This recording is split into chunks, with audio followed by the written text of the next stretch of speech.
And the exam is next week. Today is the last day of classes. The exam will be at 10 a.m. on Tuesday, May the 7th. You got that down, Monique? It'll be at 10 a.m. Tuesday, May 7th. I'll be here at 8:30. I have a principal's test that morning. And then, of course, taxes will be at 10 a.m. on Thursday. So that's when I have the county exam. So Tuesday, 10 a.m. for cost, Thursday, 10 a.m. for taxes. I think I got that straight. Okay, you folks who are absent, Clayton, Cole, Jonathan, Savannah, Hillary, and Terry, please evaluate your instructor. It's on your front page now when you bring up Bluefield State webpage. Have you done that yet, Monique? Good. My principal students, only maybe one out of 18 this morning that's done them. I let some of them go up into the room on the third floor of the computer room, and the rest of them did on their cell phones. Some international students, they were funny. They'd never done it before. Some of them were freshmen, but anyway, they haven't learned to do it. As far as cost accounting goes, we're covering one less chapter than I wanted, and Dr. Sneed's going to teach a business math class. Have you had quantitative techniques? Yeah. Who taught it? Well, Dr. Sneed's going to teach it next year. And he's going to teach it probably more like a business math. So anybody that's had accounting, they'll go on and do decimals and fractions and percent, sixth grade stuff. Well, you might do some depreciation or time present value and future value. And of course, Monique and your accounting major would have had all of that. Okay, trying to wrap up our last chapter, which is joint cost. And you're going to have a lot of questions now from the other chapter on operating leverage, margin of safety, and break even. Know that chapter well. Now, probably 40% of your test is from this chapter. Just 2 chapters. So I don't see anything going to be hard about this test. I tried to make it all multiple choice. So we'll bring a number 2 pencil, a calculator, and a Scantron. I'll bring the Scantron.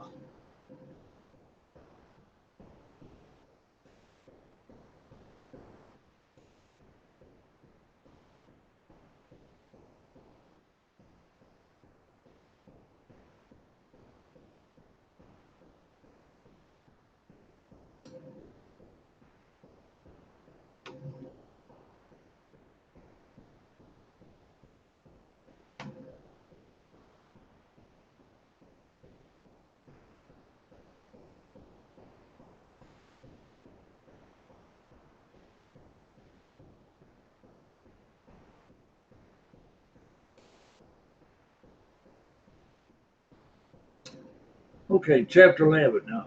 Hopefully, folks, all of you all have pre-registered. I know Cole has. I think Johnson has. Savannah graduates. Terry has. Hillary has. I've got everybody pre-registered. Monique, you have one more whole year, or you have a whole year? All right. Now, what accounting class are you taking this semester? Taxes, cost. You've had taxes. Or you're taking intermediate? Yeah. All right. Now, next year, you're going to be loaded down with what? Advanced, auditing, QuickBooks. That'll be easy for you. But advanced, auditing, QuickBooks, governmental, Now you're just getting a BS in it. Business administration with accounting. Okay. That's why you didn't have to take taxes too. Oh well, you're probably lucky.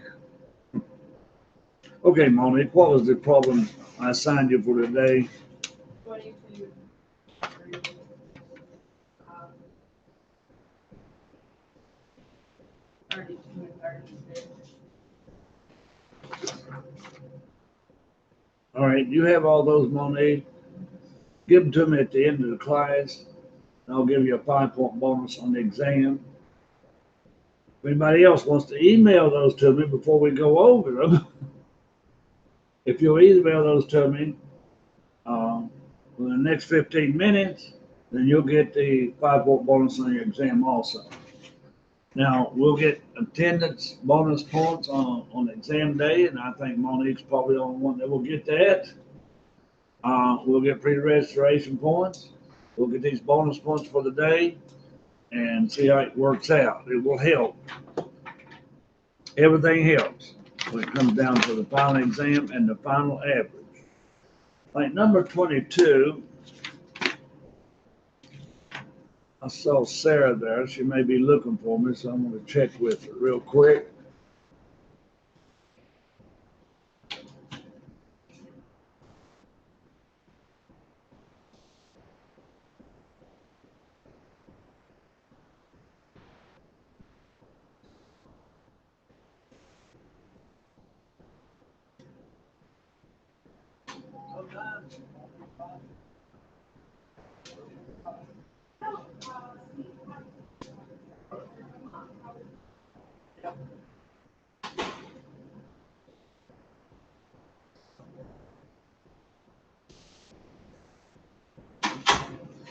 Number 22, this corporation manufactures 3 products in a joint process. Each of the products can be sold at split off or may be processed further.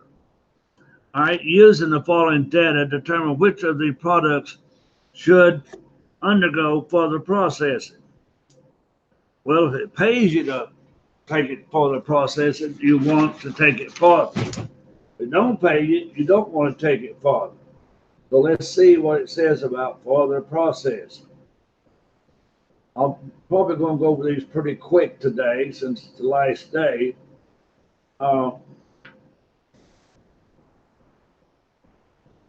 Sell or process further. Okay, so for product 1, we're not going to process it any further. Product 2, yes, and product 3, yes. And Monique, why did we not want to process product 1 first, JP1? Why did we not want to go any further with it? You can see the answer right up there, dear. What happened right here? It's got a loss. That's why you don't want to process it further. So incremental payments is $50. Incremental cost or revenue, your cost of $55 is more than your revenue. So naturally, you're not going to process food. You don't want to process that one any further. Okay, moving on to 23. Bright Red Company makes 3 products from a single joint process. Analysis of the 2013 market data reveals that candied apples, apple jelly, and apple jam could have been sold at split off for $670,730 and $260. I don't know what it means by candied apples. I was thinking it was canned apples, but it's candied apples. Based on hindsight, evaluate management's production decision. How much additional profit could the company have generated if it had made good decisions at split off? Okay, now number 23, I've got it up there. So, candied apples, final revenue, split off sales value, $690, final revenue, incremental revenue, $20, $670 from $690, incremental cost, $26. you're gonna lose 6,000 if you do those out. But if you do the jelly, you're gonna make 13,000. And if you do the jam, you're gonna lose 4,000. Management should not have processed candied apples and jam any further because you're taking a loss. And, Monique, read question B. How much additional profit could it have generated in 2013? And You'd make 64,000, wouldn't you? Because you would not have done these candied apples. Now, I'm gonna go further and say you would have made 4 more thousand into 6, which would have been 10.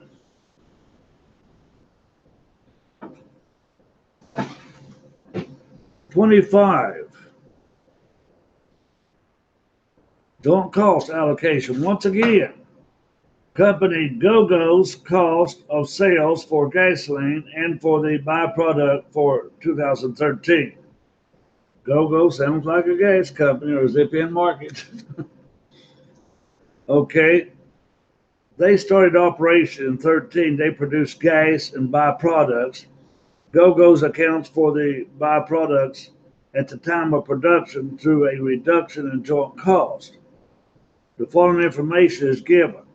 The production cost to split off joint, $240, gasoline sales, $40,000, byproduct sales, $60,000, gasoline inventory, $30,000, byproduct cost, market and production. All right, total production cost to split off point. But now gasoline sales, sorry, is $540.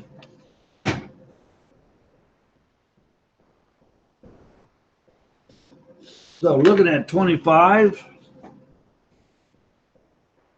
if the byproduct is accounted for at the time of production, byproduct inventory is recorded at its net realized value, and that amount reduces joint costs included in gasoline. Therefore, cost of sales of the byproduct would be 0. So sell them and reduce your cost for gasoline. So we're going to take cost of sales, we're getting inventory, nothing. Production cost $240. Now we're going to take the net realized value of the byproduct, sell it for 60, and production and market 50. We're going to make 10,000. Now we know 10,000 profit normally is a plus, and that is a plus. That 10,000 is a plus, but we're going to take that net income of 10,000 from the byproduct and reduce the cost, which makes it 230. Ended inventory of gasoline is 30, so we're going to have cost of sales of gasoline 200,000. And what was the sales of gasoline? What was that 550,000? 540. 540. I take 540 and subtract 200. You've got 340 gross profit. But gross profit's not our end game, is it? All right, gross profit. Then we're going to take sale and administrative for that gasoline. So, all right. Number 28. These problems were designed to get you to look at joint cost and byproduct, what we do with them, or can be done with them. Number 28, byproduct net realized value method. Now this canning company, well, they're canning smoked salmon, salmon remnants. The same amount of disposable cost is incurred whether a product is sold as split off or processed further. The joint cost.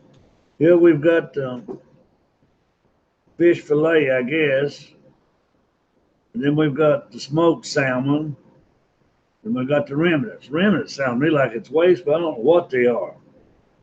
The remnants are considered a byproduct of the process and are sold to cat food process. Well, that makes sense.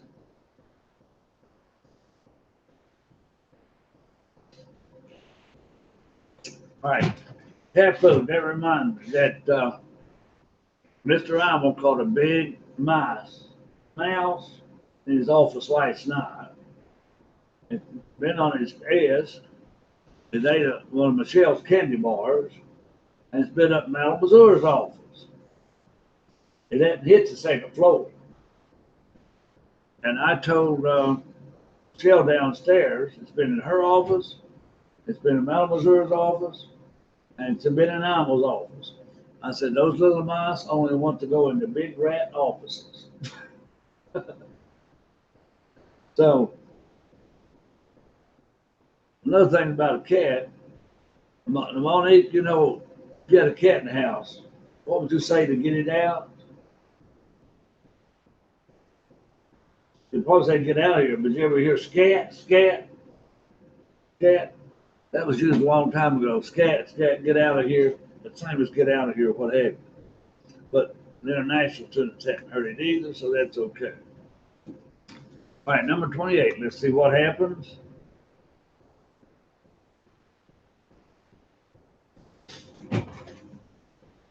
All right, on number 28, take your joint cost, 142. Take out the realized value of the byproduct. That's $1.30 gain times 2,000. That gives you 2,400. That will reduce your joint cost. Then you go down to the approximate realized value of the fillet and the approximate value of the smoke. That's $3.90. Cost allocation. If you add these two together, you get $3.90. Divide $3.90 into 234 and $3.90 into 156. Now you're going to allocate that cost of $139,600 at 60% and at 40%. B part, if you're going to do separate cost, multiply with $3 and the $5.20. Those will have to be given. So the joint cost for the fillet and the smoked, separate cost, boy, the smoked salmon gets most of the separate cost. But anyway, you're going to sell a fillet $7.65 a pound, and smoked at $7.99 a pound. Salmon does cost way up there, $9 and $10 a pound. Then you can look at your inventory values. Well, did you do okay on this problem?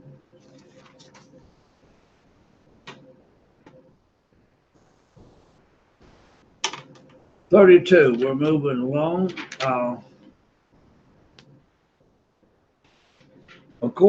Accounting for byproducts, compute the December gross margin for Bishop Falls Lumber Corporation, assuming that the byproduct revenue reduces joint costs. We've done one like that before. How would your answer change if byproducts are accounted for as revenue when sold? All right.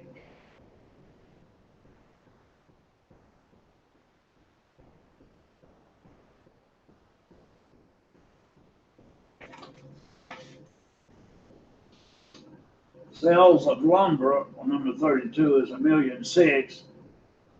Production cost $664. If we're going to sell these bags, 400 bags, at $4 a pound, we're going to get $1,600 revenue. We're going to reduce that from our cost. Our gross profit will be $937,600. A year, sales would increase to $1,601,600, while cost of sales would be $6. But hey, but you're still going to get $937,600 no matter what method. Okay.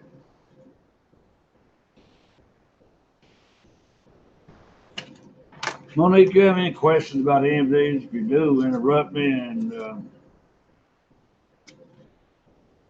number 36, folks, and the last problem, accounting for scrap. That's what this chapter is about. Joint cost, byproducts, and scrap. And you don't get this in any other book. You don't get it in managerial. You don't get it in intermediate. I don't think you're getting intermediate. You haven't seen heavy monated. Only course you will get something like this in. Now, number 36 is scrap. Using the net realized value approach, give the answer to record the sale. Independent of your answer to A, assume that a model sales value is not credited to a specific job. And C, what method would be preferable for this company? Okay.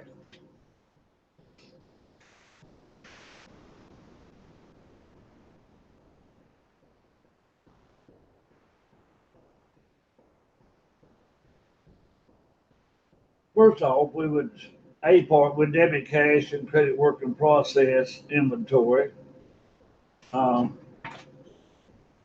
This will reduce. That's money, but that's what will reduce your work in process. Okay? We're going to have less money in our work in process. Now, B part. We're going to debit cash and we're going to credit manufacturing overhead. Well, that reduces our manufacturing overhead by $8,500. You'll get the same result. The cost of goods sold should be the same. C, the net realized value approach is preferable because it allows McDuff to reduce the cost of the hedge fund, I guess, billing to a more reasonable profit amount. The NRV. Now, which one of these, A or B, was the NRV approach? And they're preferring that one. Just take it out of work in process. But now I think it would still end up reducing your cost no matter which method. Okay, there is no homework. You'll have your exam next, Tuesday or Thursday? Tuesday at 10. I'll see you.